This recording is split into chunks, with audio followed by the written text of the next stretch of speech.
Welcome back to the deep dive. Today, we're tackling something almost everyone has experienced, that sinking feeling of losing something valuable. Right. And specifically, we're looking at a company trying to build a major business around solving it. Exactly. We're digging into the investment case for PIIT USA and their product, ReboundTAG. Yeah, our mission here is really to understand how this company, which calls itself the world's first microchipped lost property recovery solution, how they plan to hit a $200 million valuation. Which sounds ambitious. It does. So we need to look closely at their strategy for tackling, just massive global property loss. It affects travelers, pet owners, commuters, pretty much everyone. And the scale we're talking about is huge, isn't it? Mm. The sources give some pretty stark numbers. Like globally, 25 million pieces of luggage lost each year just from airports. Just airports, yeah. And that's only part of the picture. Think about phones, maybe 1 in 6 gets lost or misplaced. Wow. And then you've got the everyday stuff,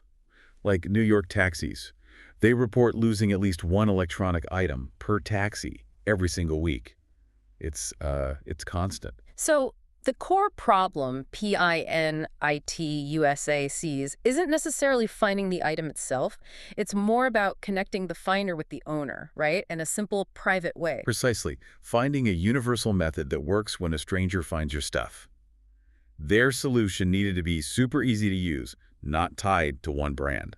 So these tags, luggage tags, pet tags, stickers, Yeah. they all have a QR code. QR code, yeah. And the finder just scans it with their phone, Okay. takes them to a really simple web page. They fill out a quick form, hit send, And the owner gets notified. instantly. Text and email. Okay, that sounds straightforward. But here's the really key part, the differentiator. The owner stays completely anonymous. Until they choose to respond. Exactly. They initiate contact with the finder, and at the same time, the owner gets the GPS location of where the scan happened. Ah, so you know roughly where your lost item is, but your details aren't just out there. Right. It balances finding the item with protecting your privacy.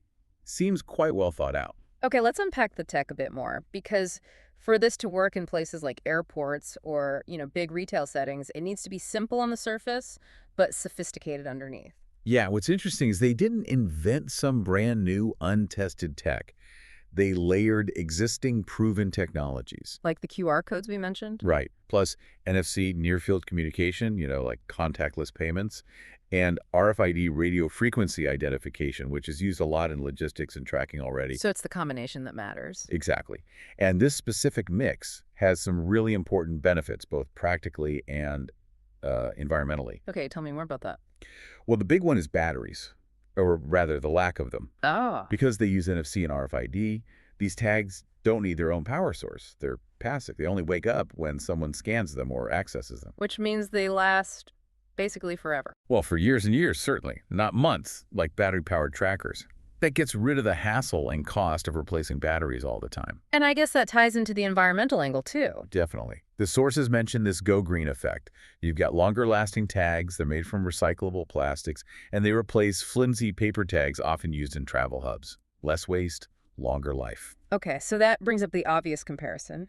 What about Apple AirTags or Tile? Aren't they competitors? It's the natural question, right?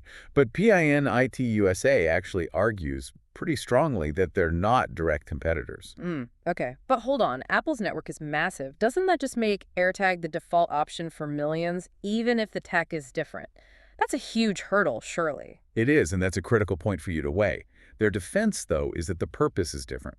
AirTag and Tile are for active tracking. Meaning They constantly ping their location using Bluetooth, but only over a short range, maybe 25, 30 meters. And you need to be within Apple's or Tile's network for it to work beyond that. Right, whereas ReboundTAG is just waiting to be found. Exactly. It's purely a recovery tool. Yeah. It's passive, it's non-invasive. It doesn't track you or your bag until someone finds it and scans it. And that distinction matters because... Well, active tracking, like the competitors use, can raise privacy concerns. Yeah. There are liability issues, even potential risks for crime, unfortunately. Yeah. ReboundTAG avoids that. Okay. Plus, ReboundTAG works with any smartphone. Doesn't matter if it's Apple or Android. Yeah. And it's designed for things like pets, where, short-range Bluetooth isn't always ideal. AirTags aren't really meant for pets. That makes sense. And there was something else about industry validation, IATI. Yeah, this is quite significant. The International Air Transport Association, IATA, apparently invited them to consult on lost property recovery. That's a big deal. It really is. It's Yeah. not just a stamp of approval on their tech. It means they get insights into where the whole industry is heading. Yeah. Helps them stay ahead of the curve with their patents and standards. Okay, so the tech seems solid, battery-free, privacy-focused. Let's pivot to the business side. How do they get this thing out there and justify that $200 million target? The strategy needs to be pretty bold. It does. And their market is potentially vast. It's not just air travel, remember. Right, you mentioned 26 million lost bags. Yeah, but add to that maybe 10 million lost pets they could target, 15 million lost phones or tech gadgets, plus cruises, buses, schools, commuters. They're aiming broad, especially at people who don't want an active tracker. And how ready are they to actually sell this? The sources say they're essentially shovel-ready. They've sold on Amazon before, apparently successfully testing the waters. And right now you can find them on Walmart's website, including the business side of Walmart. So they're building retail connections? Looks like it. Serious ones, too. They mention an invitation to go international with Walmart, both online and in stores.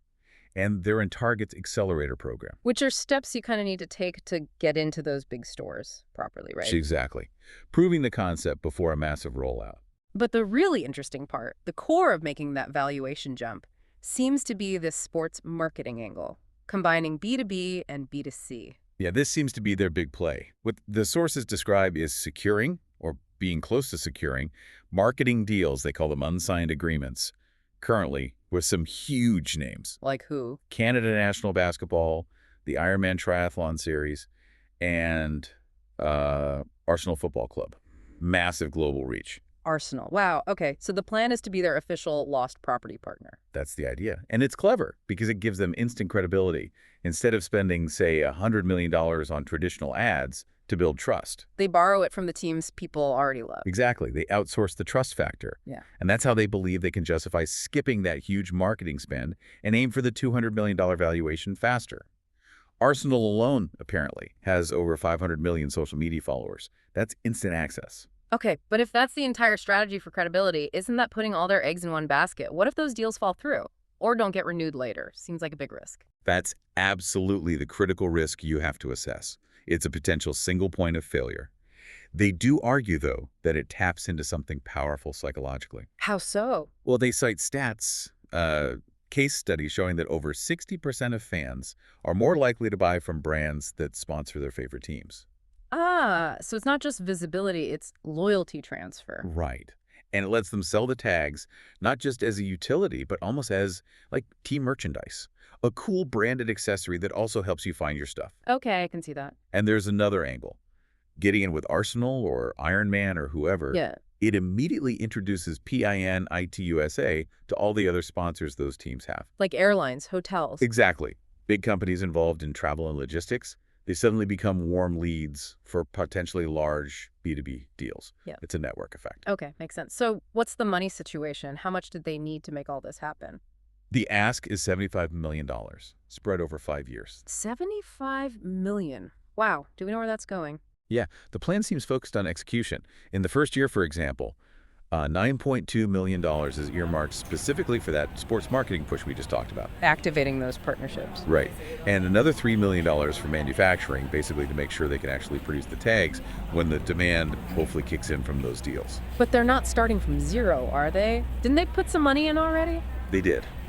About $1.7 million, it seems, from personal loans, family, friends, that kind of thing. And that paid for? Developing the patented software, doing the research, the branding, and importantly, getting integrated into the baggage systems of over 2,800 airports worldwide. That's groundwork already done. That integration sounds key. A real barrier to entry for others. It is. But the financial picture right now is still tricky. They are pre-revenue. Meaning they haven't actually sold much yet. Right. They seem to have deliberately held back on the big marketing push until they get this funding. So no real sales track record, no audited financials yet. Which must make investors nervous. It seems so. The sources mention mixed reactions. Some investors wanted insurance bonds, which is unusual. And they've apparently had deals fall through because of, Global economic worries, uncertainty in the U.S. market, climate risk is definitely a factor. The classic high risk, potentially a high reward situation? Absolutely. They're valuing themselves at $30 million before this funding round, but they're banking entirely on this sports strategy to catapult them to that $200 million valuation afterwards. Yeah. It all hinges on that pipeline. Okay. And who's the team driving this? Do they have the right experience? It's presented as a diverse group. There's Martin, based in the UK, with like 30-plus years in sports operations, boxing, cricket, even tech ticketing for big venues. So understand scale. Okay. Operations covered. Then Duval in the US, focusing on the American sports market, football, basketball. That's the engine for their main strategy. Right. And interestingly, someone named Danelle with a psychology background, the idea is she helped design the system based on how people actually behave when they lose or find things, trying to remove bias. That's an interesting angle. And the CEO. Sheldon. His background is pretty relevant. He apparently had a previous venture, USB Models USA, that didn't quite make it because it lacked funding specifically. A deal with the Texas Rangers baseball team fell through. So he's learned the hard way about needing enough capital. Seems like it.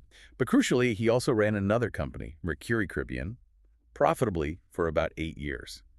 So he's seen both sides' failure and success. So it's a team that's been around the block aiming for a solution that avoids apps, batteries, and short-range limitations. That's the pitch. Okay, so let's try and summarize this for you, the listener.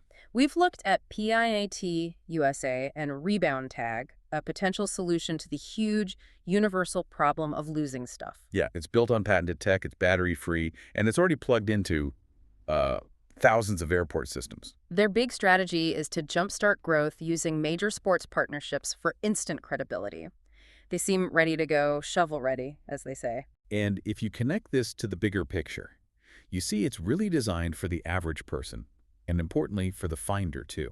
It's meant to be affordable, likely subscription-based. Works everywhere, not just airports, buses, schools, cruises. Right. And critically, no need to download yet another app that takes up space on your phone. That simplicity is probably its biggest selling point. Okay, so here's a final thought for you to consider, something beyond the main pitch. Well, the immediate money comes from selling tags and subscriptions. There's a potentially much bigger opportunity down the line, isn't there? Exactly. Data. Think about it. As this system scales up globally, every time someone registers a tag, every time it's scanned, every time they link it to an airline, PINIT USA collects a massive amount of data. Data on travel patterns, where things get lost, maybe consumer insights from those sports partnerships. Precisely. And that data, packaged up, could become incredibly valuable. They could potentially sell it to airlines, logistics companies, maybe even retailers. A whole separate revenue stream, potentially very lucrative, that isn't just about selling the tags themselves. Exactly. That's the potential long-term kicker. Something you definitely need to factor in when you're thinking about their ultimate valuation and success potential.